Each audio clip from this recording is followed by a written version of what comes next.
Muchas gracias, Xiomara, y por la presentación. Eh, Fue para mí un honor haber tenido gente extraordinaria bajo mis órdenes en condiciones muy particulares en que tuvimos que desarrollar una lucha muy interesante sobre la cual se ha escrito parte y queda gran parte por escribir. Así es que muchas gracias por la invitación y espero que sea útil la conversación que tenemos hoy. Lo que me queda un poco confuso es cuánto tengo de tiempo para exponer, porque cuando hablamos antes no me quedó claro. Me dijeron 6 minutos. No, no, muy bien. Voy a ir. Son 10 minutos. Para ti, aquí hay ¿Cuántos? 10. Y yo le doy mis 5 minutos de Costa Rica. Son 15. 10 minutos. Después, la gente va a hacer la pregunta. Sí.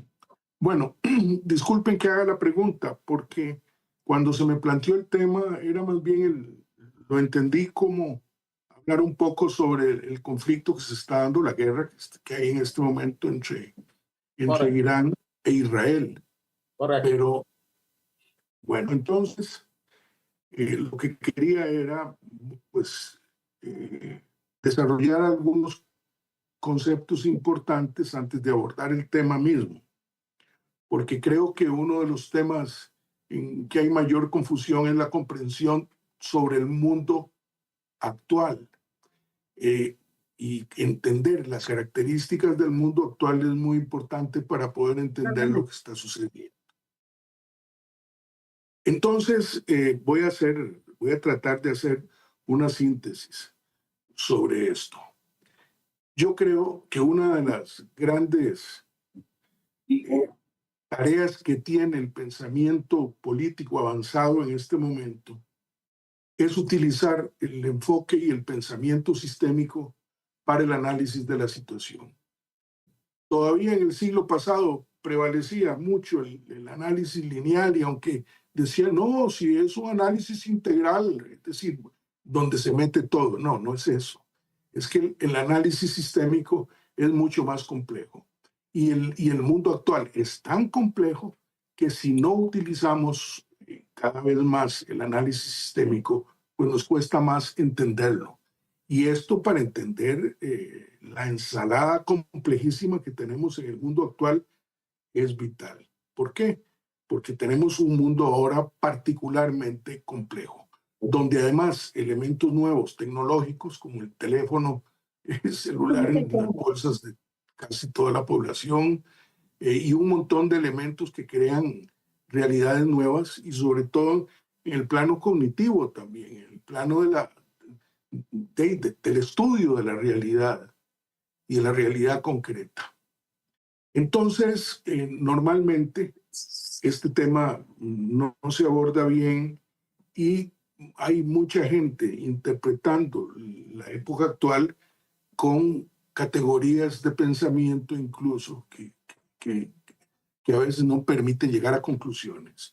Por eso tenía interés en dar muy brevemente mi punto de vista. Yo creo que después de la Segunda Guerra Mundial se produjo un gran viraje. Y este gran viraje en la Segunda Guerra Mundial, en mi criterio, fue cuando se utilizaron las dos armas atómicas por los Estados Unidos. ¿Por qué? Porque alguna gente habla mal del año 48 y ponen otras fechas cuando se cambiaron un montón de cosas en el mundo. Y en mi criterio, lo que empezó a definir lo que venía fue precisamente ese hecho, la utilización de las dos bombas atómicas en Japón, porque eran los Estados Unidos diciéndole al mundo, vean, tengo esto soy yo y ahora yo pongo las reglas. Ahí empezó este proceso, incluso de hacer a un lado a los ingleses y a otros poderes que hasta ese momento ejercían una influencia a veces decisiva. Y eso era marcar marcar la cancha, lo que estaban haciendo ellos, y eso produjo después que la contradicción fundamental de la época, y si somos dialécticos debemos entender siempre cuál es la contradicción fundamental que determina un periodo, una época, Entonces, la contradicción pasó a ser entre la Unión Soviética al frente, digamos, ya de un campo socialista que se amplió con la incorporación de otros países, etcétera, por un lado, y el otro lado, todo el poder de Occidente ya empezando a centralizarse en las manos de los Estados Unidos, y desde luego, después de la Segunda Guerra Mundial, y con el Plan Marshall y todo lo que vino, pues los Estados Unidos terminaron haciéndose con el control de la conducción, digamos, de todo el resto del planeta. Y entonces esta contradicción, la contradicción entre el campo socialista encabezado por la URSS y los Estados Unidos, encabezando este mundo que vino en la posguerra, donde ellos ya al principio tenían el monopolio del arma atómica hasta que la Unión Soviética detonó el 49 su primera bomba, y ya se acabó la situación esta donde solo ellos tenían el arma nuclear, y esto generó el mundo que a mi juicio dura hasta la caída de la Unión Soviética. Y entonces, al caer la Unión Soviética, se creó la percepción de que, para los Estados Unidos sobre todo, de que ellos ya con el principal adversario derrotado y además destruido ese enorme, extraordinario y poderoso país, y ellos además su plan era repartírselo, lo cual afortunadamente no lograron. Pero entonces el mundo es otro. Y ese mundo, a mi juicio, realmente se ubica con la guerra en Georgia, porque antes de la guerra en Georgia, los Estados Unidos sí se lo creyeron, y creyeron que ellos eran los amos absolutos del mundo. Y ya en la guerra de Georgia es el primer momento en que Rusia, no hablo de la Unión Soviética, conducido por Putin, empieza a dar ya respuestas ante agresiones muy serias, porque el plan, y eso lo conocemos, era destruir a la Unión Soviética, dejar quizá una república europea rusa, y lo demás lo querían partir. Incluso se dice que hay planes que hablaban de 40 partes, pero el plan era ese. Y nomás se cae la URSS, la destrucción que se inició de lo que era la Unión Soviética es indiscutible. Un montón de repúblicas se salieron y empezaron a estimular las contradicciones y religiosas, incluso para que las repúblicas musulmanas, o donde con influencia musulmana, entraran en choque con la cultura rusa. Y esto lo vimos en la guerra de Chechenia, lo vimos en los conflictos que se dieron en las repúblicas del Asia Central, y importante señalar la guerra en Georgia. Porque antes de la guerra en Georgia, Rusia no tenía capacidad de reaccionar, quedó destruida.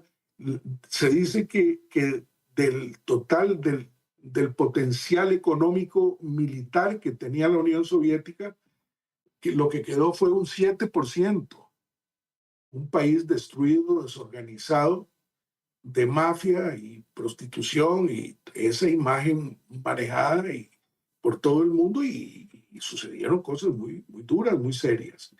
Y aquí es donde fue providencial la forma en que el presidente Putin logró empezar a cambiar las cosas, que parecía imposible que sucedieran, por el nivel de destrucción a que habían llegado muchas cosas, y por el poder de corrupción también que se desató, en la cual parte era esa burocracia que contribuyó a la destrucción de la Unión Soviética. Pero logró, y en la guerra de Georgia es donde por primera vez ya Rusia se pone a responder todo ese plan que estaba en la práctica desarrollándose. Y en el caso de Georgia, después de las dos guerras de Chechenia, en el caso de Georgia, intervienen, y en una guerra que duró 5 días, empezaron a acomodar la geopolítica y la geoestrategia, no solo en Rusia, sino en el mundo, porque se trata de una gran potencia nuclear. Entonces, ahí se produce un viraje. Se produce un viraje y Putin logra poco a poco ir organizándole, cortándole las uñas a algunos sectores y a algunos oligarcas, pero en una tarea que realmente a mí me gustaría incluso poder estudiarla más en detalle, porque cómo logró en el tiempo y en las condiciones que lo hizo volver a reconstruir la economía rusa, la economía militar de Rusia, y empezar a desarrollar además otra vez las Fuerzas Armadas y todo lo que se vincula con la geoestrategia. Esto fue una hazaña en mi criterio. Pero bueno, entonces esta guerra en Georgia marca un momento interesante y vean que hay cosas que había que analizar desde el punto de vista geopolítico y geoestratégico, pero no es este el momento y requeriría tiempo. ¿Por qué de pronto entonces resulta Rusia en Siria? Toda esta parte que es una proyección política del gobierno ruso dirigido por Putin. Entonces el mundo empieza a transformarse.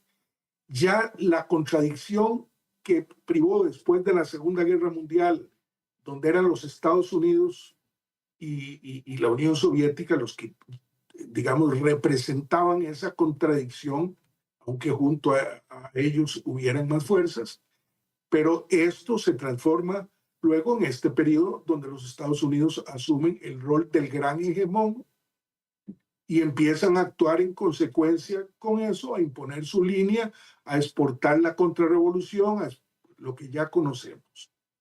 Hasta que la situación sigue evolucionando y empieza a surgir una alternativa distinta. En primer lugar, porque ya China tiene un desarrollo después del periodo duro de la época de la Guardia Roja y todo esto. China se desarrolla y se convierte en un monstruo económico, indiscutible y obviamente también militar. Y entonces empiezan a generarse nuevo tipo de relaciones entre Rusia y China también, y empieza a cambiar la situación del mundo. La India, que tenía contradicciones con China, atenúan esas contradicciones y empiezan a conversar otros países y se empieza a abrir una posibilidad que es la que se cristaliza en los BRICS. Y entonces se abre ya la idea de un mundo multipolar, multilateral, enfrentado a la visión hegemónica de un mundo unipolar, que es la que tienen y siguen tratando de sostener los Estados Unidos. Entonces llegamos a este momento ya con una alternativa de mundo multipolar, una visión multilateral de la geopolítica y la geoestrategia. ¿Por qué es importante esto? Porque es la única forma de entender lo que está sucediendo ahora en Irán y en general en el mundo. Vean que la guerra en Ucrania no podemos verla separada tampoco de lo que está sucediendo ahora en el Medio Oriente. O decir, vamos a analizar lo del Medio Oriente y nos olvidamos de lo de Ucrania. O nos olvidamos de los otros conflictos que hay en un montón de lugares del mundo.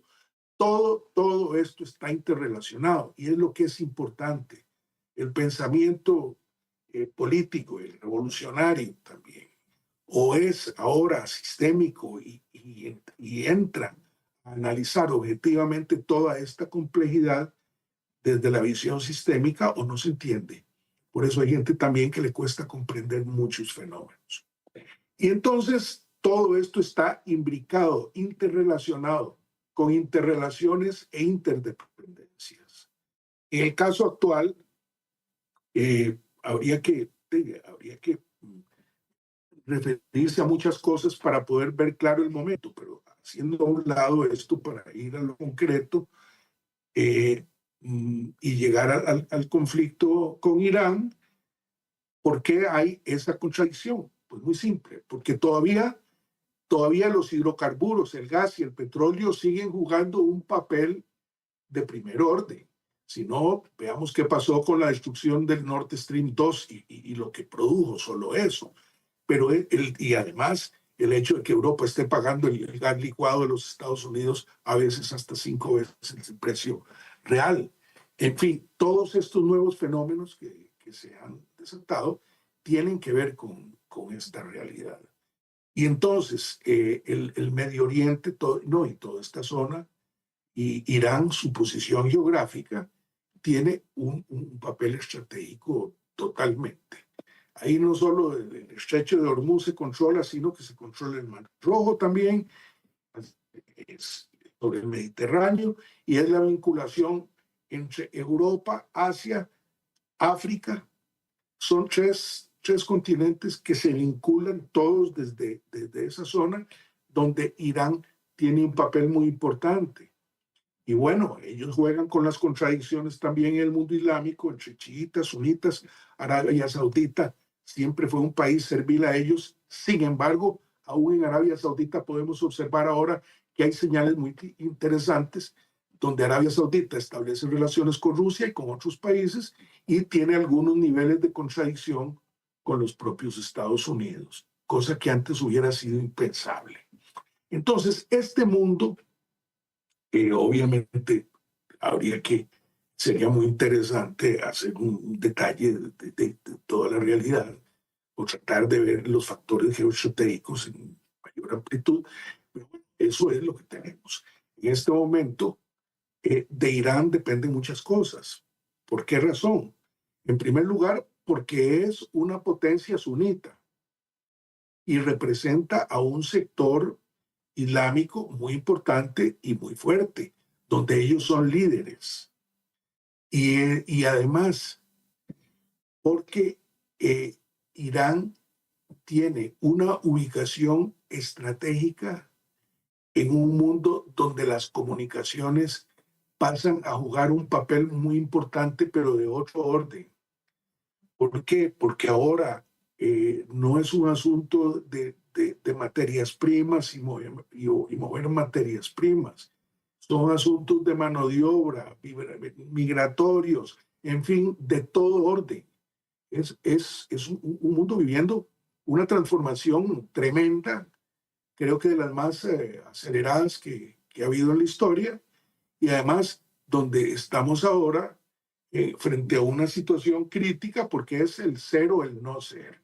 Es decir, como lo dijo Vladimir Putin y ya hace muchos años en Baidal, es decir, una guerra nuclear es el final de la humanidad, tal como la concebimos. Y entonces, en este momento, aquí estamos ahora conversando, pero nadie sabe qué va a pasar en el Oriente Medio. Que alguien me afirme que Estados Unidos no va a atacar a Irán, pues si es que ya lo ha atacado. Y incluso estos ataques de Israel son posibles porque los Estados Unidos están de atrás. Pero no podemos ser mecánicos. Esto no quiere decir que Donald Trump no pudiera tener algún grado de interés en que esto no vaya más. Y yo creo que esos son factores que empiezan a jugar. Por eso se hace mucho más difícil el análisis. Porque vean ustedes qué cambios inimaginables. ¿Quién se hubiera imaginado que la hipocresía que caracterizaba la política hasta hace poco tiempo, una hipocresía donde verían ustedes a un presidente como Blinken, sin sonrojo, Obama o cualquiera de estos, que estaban produciendo guerras por el mundo como las produjo Obama y con una careta de pacifista y de defensor de otro tipo de principios y de visión. Toda esta cosa que caracterizaba, por ejemplo, sí, los demócratas totalmente. Es decir, no mataban una mosca, humanistas y toda esa cosa. Ahora aparece Trump y entonces todo eso, discúlpenme la palabra, pero se va al carajo. Y entonces es el cinismo brutal, ya ni guardan los modales. Y vean ustedes a los políticos europeos que ni se cuidan en detalles como los que pescaron haciendo en el tren a 3 figuras de primera línea de la política europea. Y además representantes, voceros de ahí, con capacidad decisoria. Y entonces este mundo de hipocresía absoluta ahora es el del cinismo descarapelado y abierto casi. Y todo esto junto, todo esto lo estamos viendo ahora. Entonces, ¿qué pasa? Que Putin tiene ya muchos años en el poder, desde que subió, aunque estuvo fuera de la presidencia un periodo. Pero Putin es un hombre con pensamiento sistémico, y puedo decirlo con criterio, y extraordinario. Además, su formación es una formación única. Su formación profesional y su experiencia de vida y todo esto, conozco muy bien por qué él puede tener un pensamiento tan avanzado que alguna gente incluso no lo entiende ahora, y algunos lo juzgan. Pero si es que Putin es en esto, ¿por qué, si debiera ser más duro, todo este tipo de fenómenos que se dan en épocas tan complejas, donde la gente a veces no entiende? Pero él se maneja precisamente con esa capacidad, porque tiene pensamiento estratégico. Pero en Estados Unidos sale Biden y entra Trump, ¿y cuál es la estrategia? ¿Cuál era la de Biden? ¿Qué quedó de la de Biden? ¿Y qué está introduciendo Trump? ¿Y cómo puede manejarse el mundo si no hay una visión geopolítica y geoestratégica que le dé continuidad a las cosas? Entonces ahora, ¿quién me puede decir si realmente Estados Unidos va a atacar dentro de 2 semanas o no a Irán ya directamente? Porque indirectamente ya sabemos cómo han operado las cosas. Pero esto está, y esa es la complejidad del mundo. Eso es lo que nos cuesta a nosotros entender ahora qué viene y cómo viene. Y por eso es que es importante que los pueblos realmente empiecen a involucrarse en este tipo de pensamiento y en este tipo de análisis. Yo creo que ahora es un momento donde debemos precisamente tratar, hasta donde sea posible, de empezar a ver el mundo en toda la riqueza y complejidad que tiene, que encierra, y que exige a los pueblos, exige a las organizaciones populares, a las organizaciones de masas y en general también a los que se ocupan de la academia y del trabajo científico y de todo, de enfocar esto de otra manera. Y eso es lo que Pero, Manuel, nosotros hemos avanzado largamente en el tiempo, pero como decíamos antes, hay que ser flexible. Y como usted hizo una lectura muy correcta y muy precisa de la coyuntura, entonces fui flexible para permitir que usted hiciera esa gran análisis que hizo, y creo que ha sido de gran importancia. Ahora voy a pedir a usted, que el tiempo estaba previsto para 10 minutos, nosotros avanzamos más de 20. Pero voy a pedir ahora a los amigos y amigas que están aquí para que hagan preguntas dentro del tema que ha sido puesto por el invitado nuestro hoy, el compañero Manuel Mora. Eso, como he dicho, una extraordinaria exposición acerca de la coyuntura actual de la geopolítica en el mundo. Muy perfecto. Bueno, como el tiempo avanzó, para ese tema, primero, en la primera hora del programa de información de Audisnudo de hoy, cada uno de ustedes tendrá 2 minutos para hacer la pregunta. Y el compañero Mora y el compañero Manuel Mora contestará. Vamos a hacer grupo de 3 personas, 3 preguntas, cada una con 2 minutos, 5 minutos para que el Manuel Mora conteste. Y después, para terminar ese tema, entonces pasamos para Argentina, Colombia y después la noticia de nuestro país.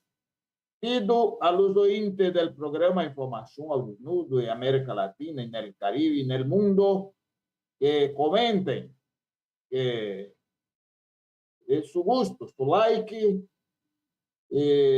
También, si quiere, haga pregunta. Y encarecidamente pedimos para que usted comparta el programa, porque está en las redes sociales, en la plataforma de YouTube, Facebook, Instagram.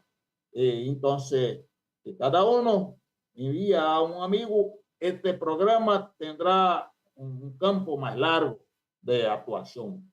Tenemos hoy aquí 17 personas. Yo, Iria Pino, tenemos a María Núñez, que es la coordinadora del programa, y si quiere hacer un saludo, sí, será muy bienvenida.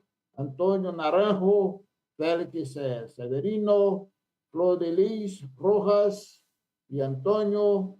Tenemos a Jesús Campo, a José Roberto de Brasil, a Leo Bordel, a Leonardo de Borges, a Luis Periquinga, a Luis Flores, a Xiomara Maíta, a Nelly Méndez de Argentina y Patricia Carvajal, que es de Perú. Muchas gracias a todos y que ustedes también sigan el ejemplo y pase el programa para otra persona. Bueno, la primera persona que ha levantado la mano es Carmen de Perú, nuestra colaboradora. Hace tiempo para hacer la pregunta, 2 minutos. Carmen. Sí, muy buenas noches desde acá, desde Lima, Perú.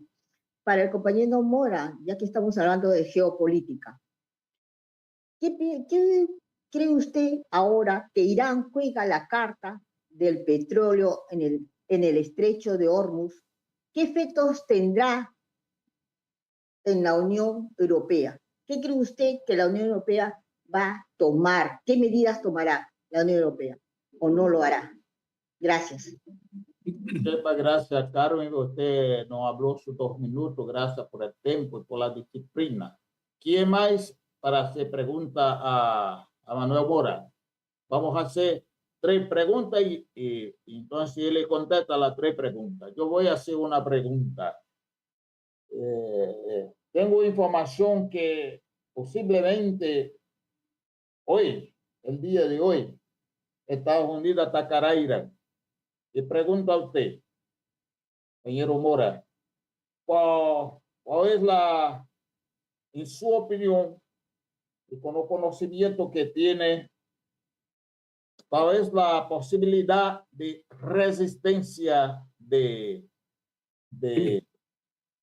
Irán en relación a los ataques directos de Israel y de Estados Unidos? Y ahora paso la palabra a José Roberto para que haga la pregunta. Buenas noches, compañeros y compañeras. La pregunta son dudas.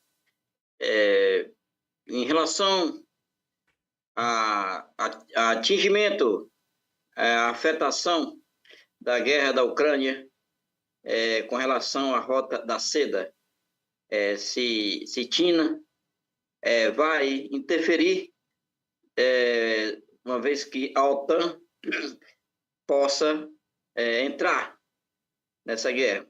E a outra pergunta refere-se a Irã. Irã já está nos BRICS, né?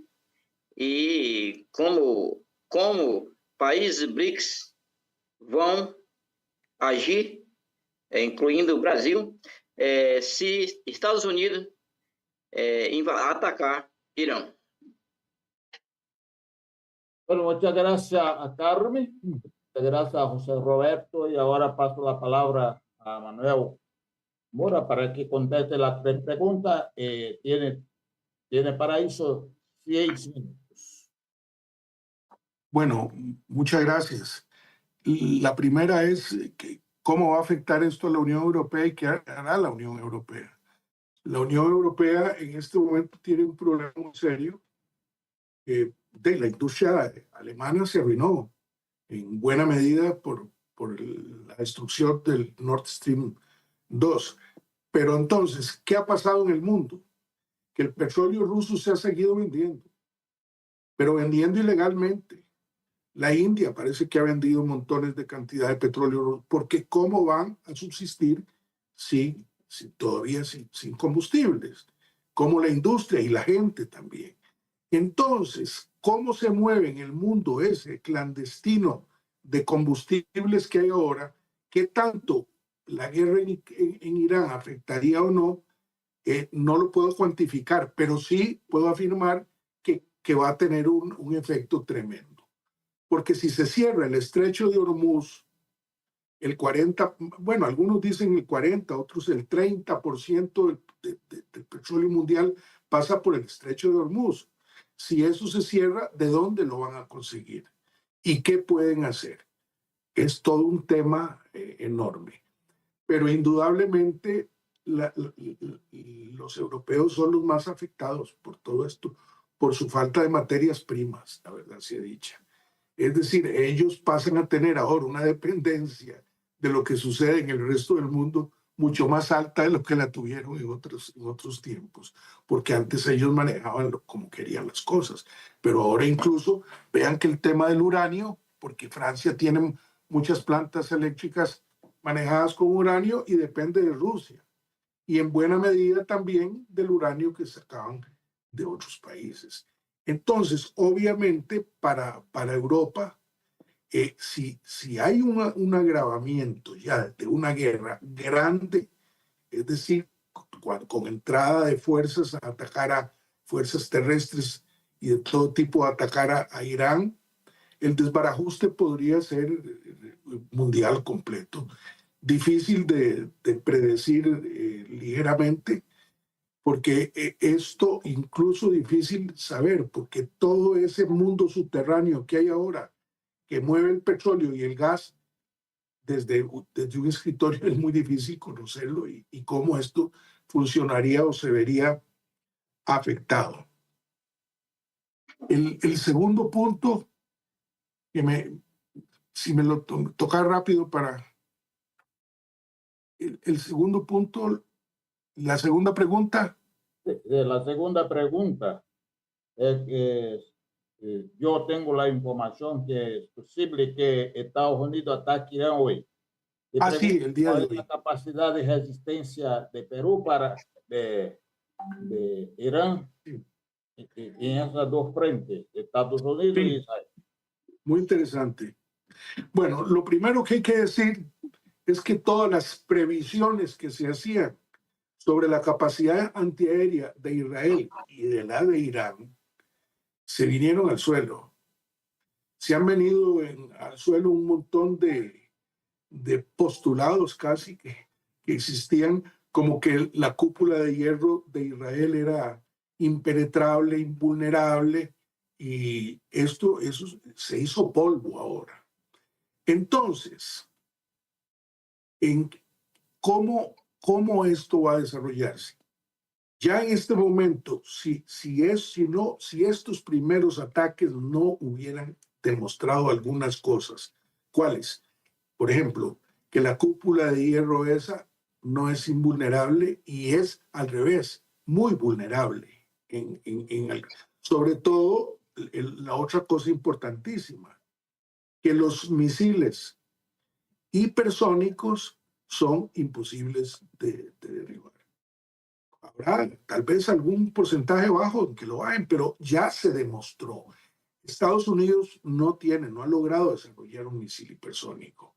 Y cosa curiosa, Rusia a la vanguardia en esto, pero Irán lo está demostrando ahora en la concreta.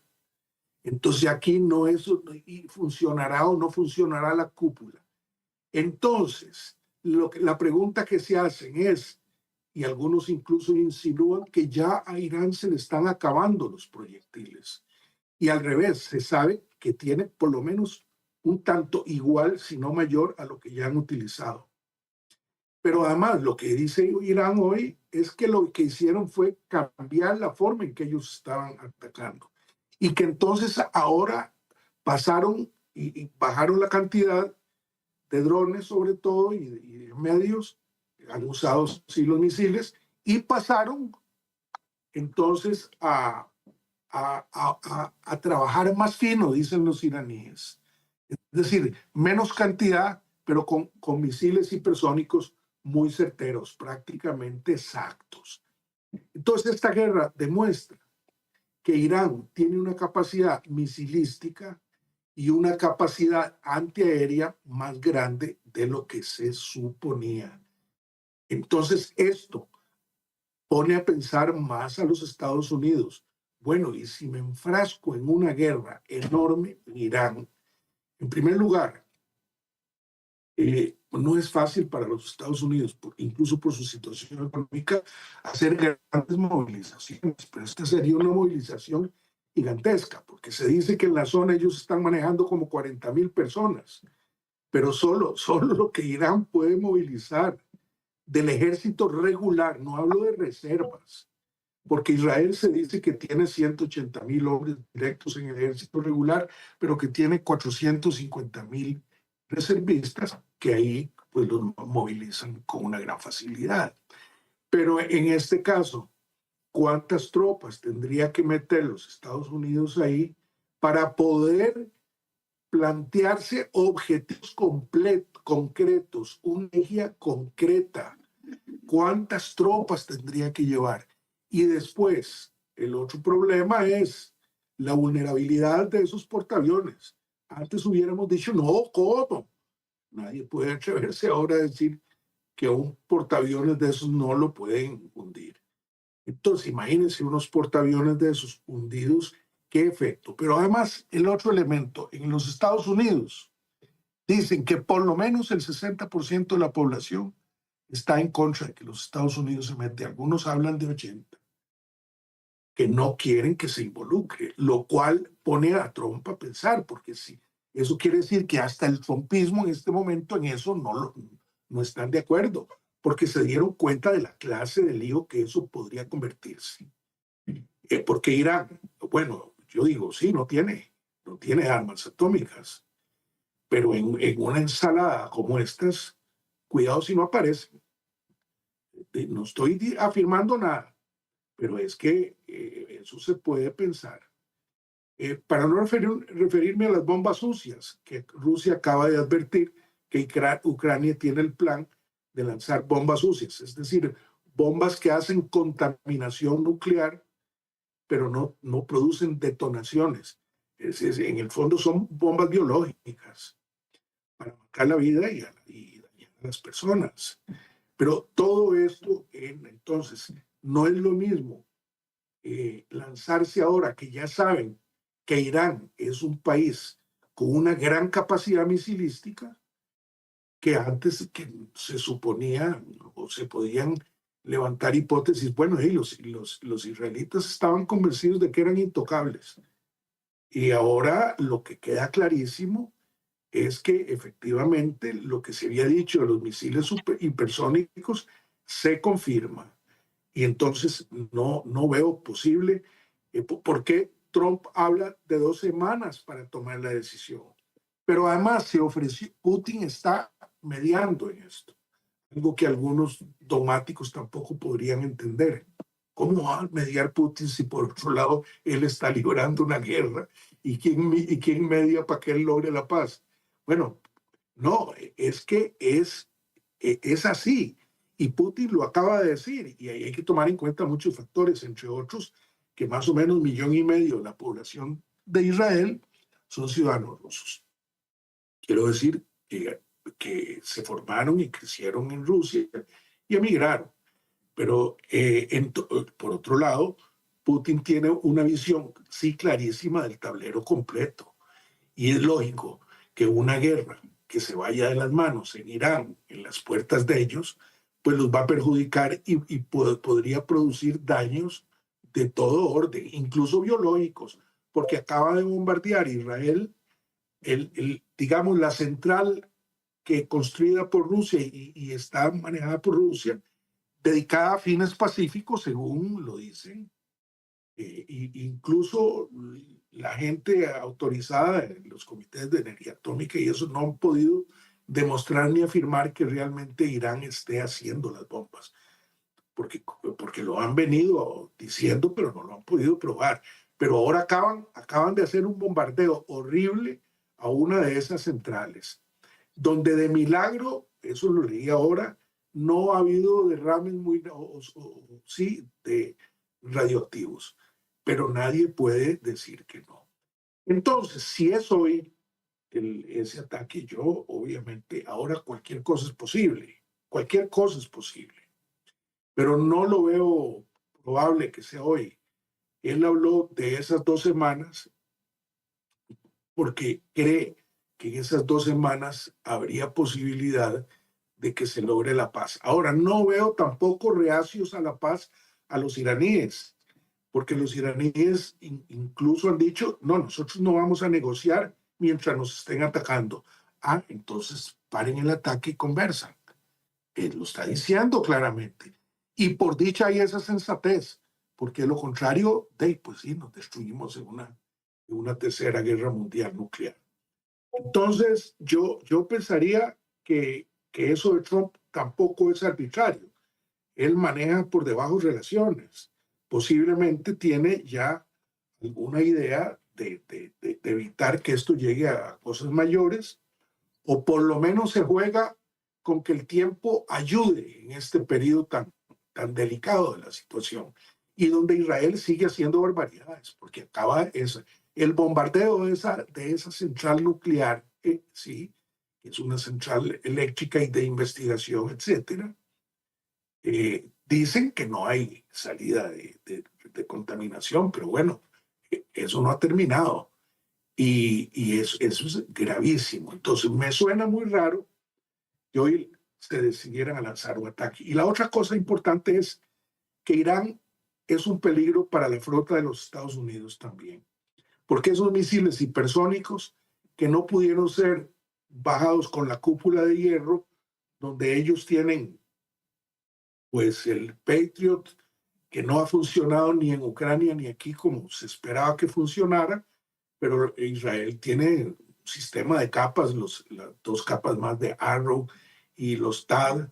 Quiere decir que lo que han podido evadir los iraníes para saliendo con sus cohetes desde Irán y atravesando una larga distancia por una zona llena de medios de detección y de guerra electrónica, llena, y haber sido certeros en los ataques que le han hecho directamente a Israel, eso debe tener pensando a mucha gente. Así es que lo veo poco posible. Yo pensaría que hay una posibilidad de paz, y que esa paz en buena medida se debe a ese potencial que Irán ha demostrado, esa capacidad que hay, y a otro factor que ya está claro, lo que dijo Pakistán. Si hay un arma atómica contra Irán, las armas atómicas de Pakistán están a disposición de ellos. Bueno, eso es muy grave y muy serio, porque Pakistán, incluso la cantidad de armas atómicas parece que es un poco mayor a la de la India, pero Pakistán no es Pakistán solo, es decir, es que Pakistán tiene una relación muy estrecha con China.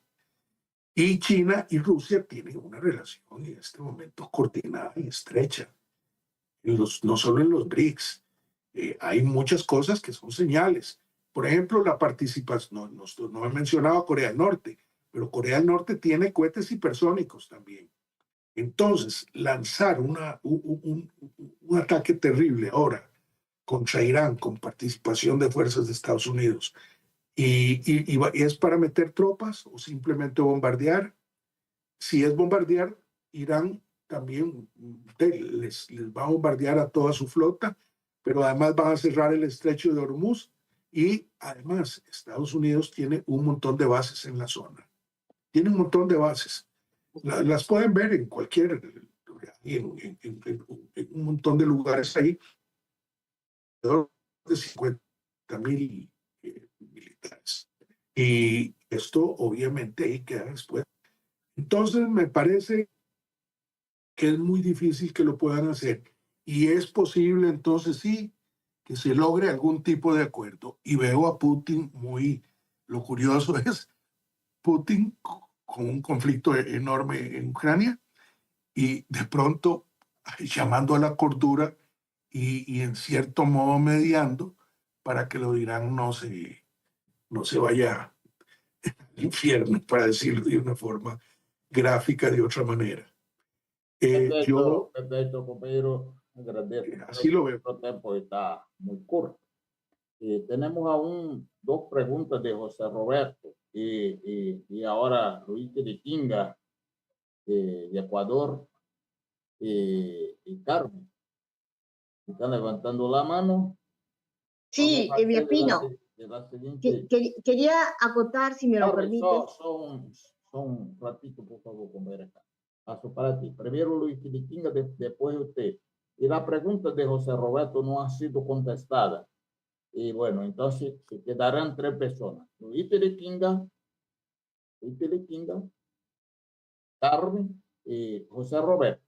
Ella ha preguntado. Ahí ese bloque nosotros cerraremos la discusión de ese primer tema y ahí vamos para Colombia.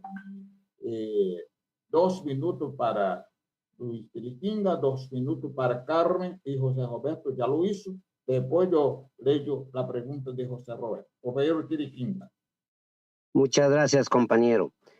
Muy rápido una pregunta que quisiera hacer al compañero. A su modo de ver, ¿cuál fue la principal incidencia de la guerra de los 5 días en cuanto a la caída definitiva de la Unión Soviética? Esa es La todo, guerra de Georgia. compañero. Muchas gracias.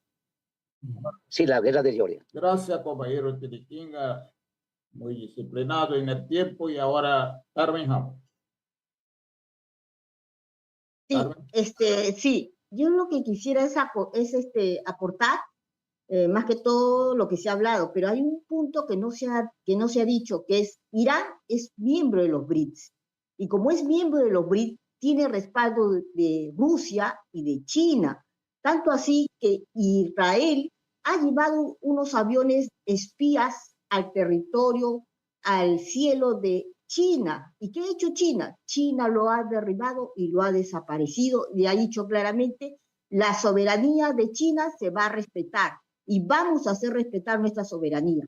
Entonces Donald Trump va a pensarlo estas 2 semanas muy seriamente de querer atacar a Irán, porque si ataca a Irán, ese grupo de los BRICS va a respaldar y va a responder con esa misma fuerza que puede hacer Estados Unidos. Entonces Estados Unidos está en una disyuntiva, porque no va a ser fácil que quiera o pretenda atacar a Irán, sabiendo que tiene 2 potencias mundiales que lo están respaldando y están respaldando sus intereses, que es el estrecho de Hormuz. Eso quería acotar, estimados compañeros. Gracias. Muchísimas gracias, compañera Carmen. Entonces, ahora paso la palabra para Manuel Mora, para que conteste las 3 preguntas. Y yo pediría al compañero para ya ter un poquito de tiempo, porque hay varios otros temas y nosotros tenemos que cumplir. Ustedes están escuchando el programa de Información al Desnudo, coordinación María Luisa Núñez, con la participación de varios hermanos y hermanas de distintos países de América Latina y el Caribe. Y el tema de hoy, en la primera hora, es la situación Irán, Palestina y la guerra. Y ustedes escucharon y están escuchando aún a Manuel Mora, que es politólogo y hizo ya una explicación muy larga y muy precisa acerca del tema. Compañero Manuel Mora. Me quedó la tercera que no la pude apuntar. Es que La tercera, precisamente, Carmen hizo un comentario que me parece muy correcto. Que dijo, Irán, Carmen Ramos, habla que, en la opinión de ella, por lo que he comprendido, es que Estados Unidos hay que pensar mucho, porque Irán hace parte del BRICS, tem aí Rússia e China, que são grandes potências, então para Para Estados Unidos atacar, hay que pensar mucho en esa situación geopolítica del momento. Bueno, entonces conté la palabra. Y bueno, voy a referirme a lo de Georgia y luego abordo este otro tema del BRICS. O quizá mejor el del BRICS, porque el asunto es que ser del BRICS yo creo que todavía no tiene implicaciones militares directas. Es decir, el que entra al BRICS entra a un tratado que no necesariamente lo obliga a acciones militares conjuntas. Lo que sí, pero claro que desde luego que están en el BRICS, hay relaciones importantes de todos los órdenes. Lo que ocurre aquí ya es que países como China y Rusia tienen una relación mucho más estrecha que viene. Manuel, Porque yo no veo a Brasil, por ejemplo, metiéndose Manuel Mora, Manuel, en una guerra. Manuel, su imagen Sí. está muy oscura. Yo no sé qué pasó. Casi no sé. Voy a prender la luz. Un Ah. segundo.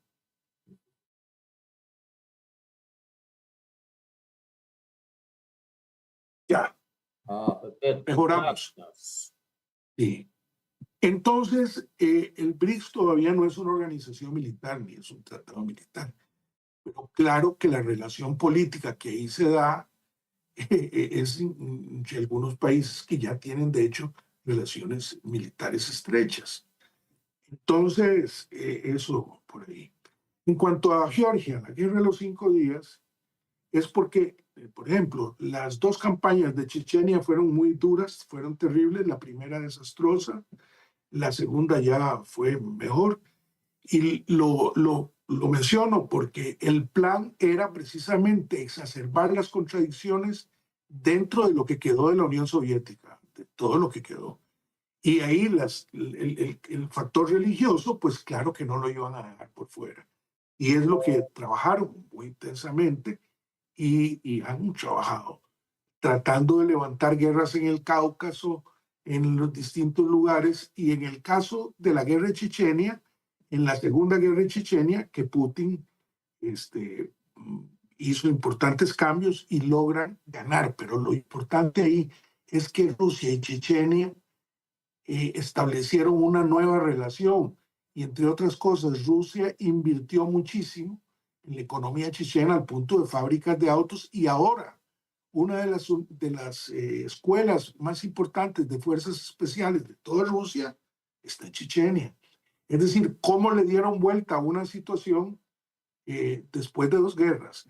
En el caso de Georgia, empezaron a estimular viejas diferencias con Georgia y estimular el nacionalismo y buscando de todas las formas exacerbar los problemas, porque además en Georgia vivían otras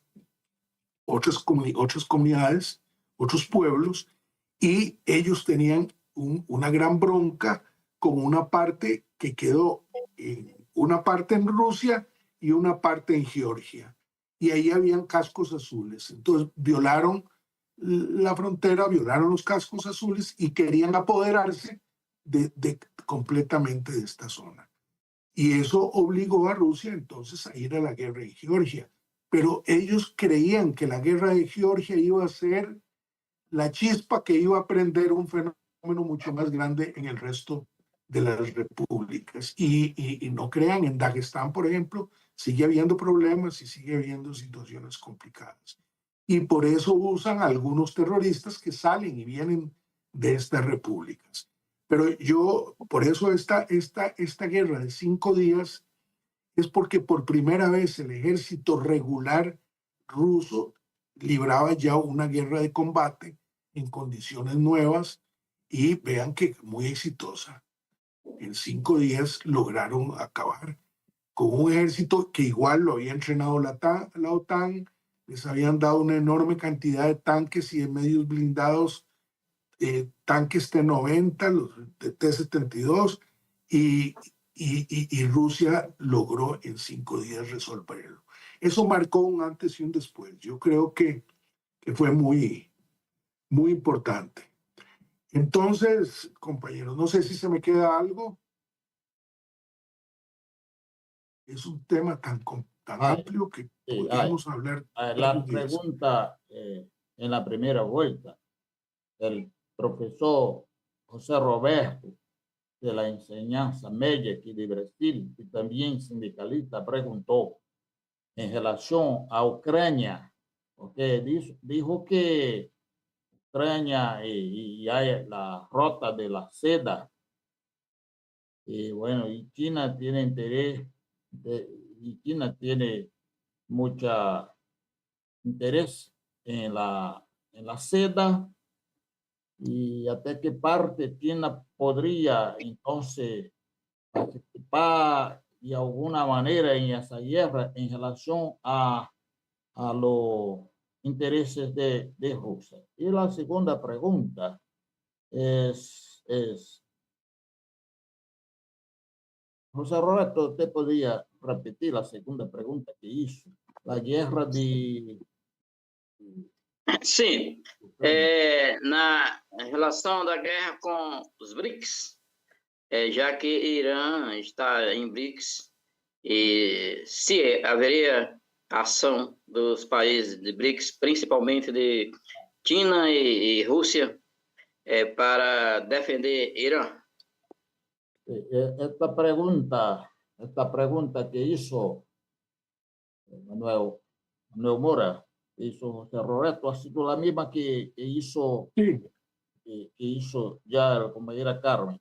Yo te he sí, contestado. Entonces queda únicamente una pregunta de José Roberto. En relación a Ucrania, el conflicto Ucrania y Rusia, ¿cómo China se comportaría? En relación incluso con los intereses económicos de China y la seda. bueno, en el caso de la guerra de Ucrania hay una gran diferencia y es que Rusia, quizá con algunas pequeñas lagunas, pero en general tiene una capacidad total de producción de todo lo que utiliza en la guerra. Eso viene desde la Unión Soviética, cuando se cae la URSS y destruyen la industria y pasan muchas cosas, eso se debilita, pero Putin lo primero que hizo fue crear esa capacidad.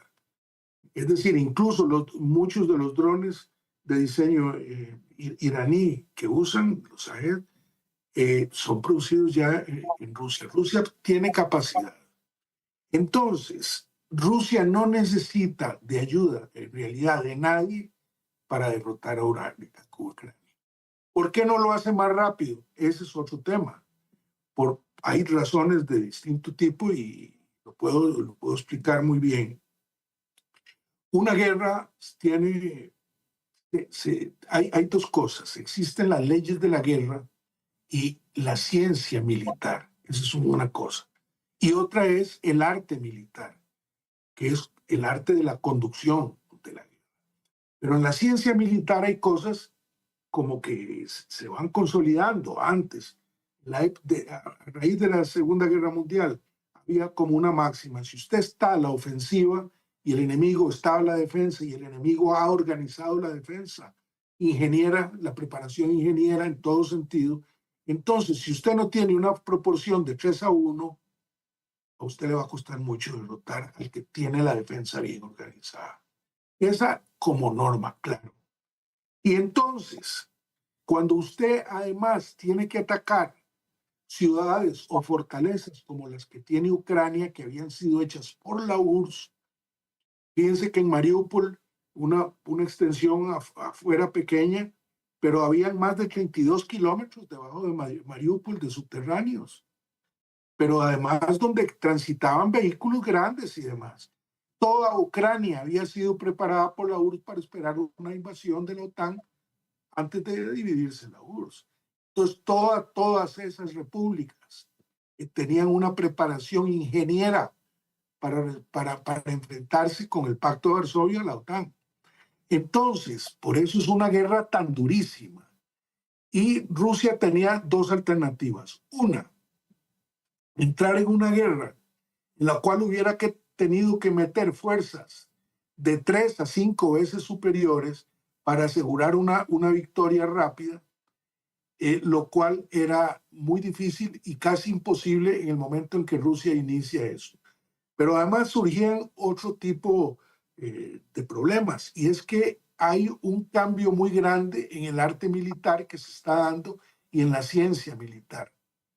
¿Por qué? Porque la masificación de los drones y el uso de la ciberinteligencia y de la inteligencia artificial también en muchos campos ha cambiado las cosas. Entonces, por ejemplo, el papel de los blindados, que era uno en otra época, ahora está discutiéndose. Y se discuten cosas como si seguirán teniendo sentido, por ejemplo, los vehículos de combate de infantería altamente armados como si fueran tanquecitos, y decían que ya no, porque casi no se están dando ahí los combates.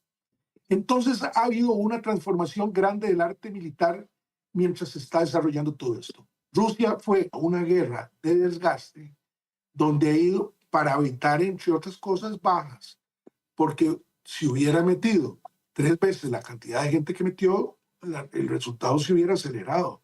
Pero ellos están cuidando, y en eso están cuidando no solo su gente, sino también protegiendo a los ucranianos, porque lo han visto siempre como su propio pueblo. ¿Cuál ruso no tiene un pariente allá? Yo estudié en Kiev, yo aprendí ruso en Kiev, antes de pasar al ejército a estudiar, y aprendí allí, y viví, y por eso conozco cómo era un solo pueblo. Era muy raro encontrarse a alguien que le hablara a uno, si le hiciera caritas por hablar uno en ruso. Normal. En los mercados encontraba uno gente de todas las repúblicas. Eso fue hecho artificialmente, es de las cosas más espantosas.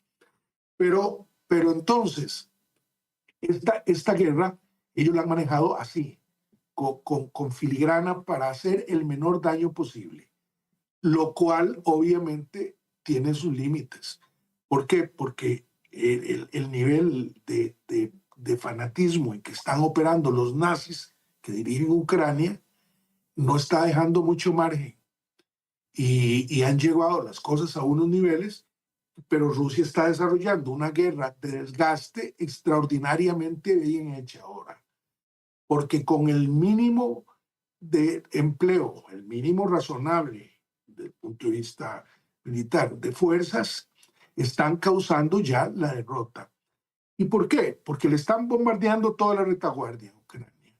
Las vías de comunicación, los nudos ferroviarios, todos los aeropuertos, todos los sitios donde se almacenan y se guardan pertrechos y armas, porque ahora les están destruyendo todo lo que les entraba de la OTAN antes con mayor libertad, porque en Odessa ahora les están destruyendo lo que entraba por Odessa, porque ya las fronteras de Polonia y estas por donde entraban los pertrechos de la OTAN se les volvieron peligrosas. En 2 platos, es una guerra de desgaste que Ucrania va a caer, porque no puede seguir librándola, porque hay un momento en que cuando se quedan las tropas sin balas y sin comida, ¿qué es lo que sigue? O se rinden o se mueren.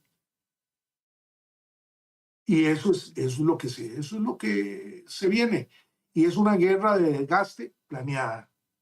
Y se podría hablar mucho sobre el tema de los cambios en el arte militar. Eso es una realidad, es una transformación enorme, gigantesca. Ahora, lo más interesante es que dicen que Rusia está creando ya ahora una dirección específica y aparte solo para lo que son esas armas como los drones, que no son conducidas directamente por individuos, y que son entonces que están creando ya un nuevo tipo de fuerzas armadas para el manejo de esa parte. Y todo esto se da en el curso de la guerra. Es un fenómeno muy interesante y muy complicado.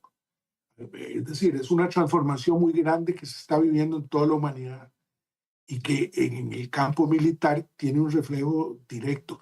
Y eso que estoy hablando desde lo que leo en fuentes públicas. Lo que está dándose ahí en realidad no sabemos, porque así es, porque en el arte militar la desinformación es parte de la guerra siempre, y la usa y la usará todo el mundo siempre. Entonces Gracias. nunca siempre sabemos todo.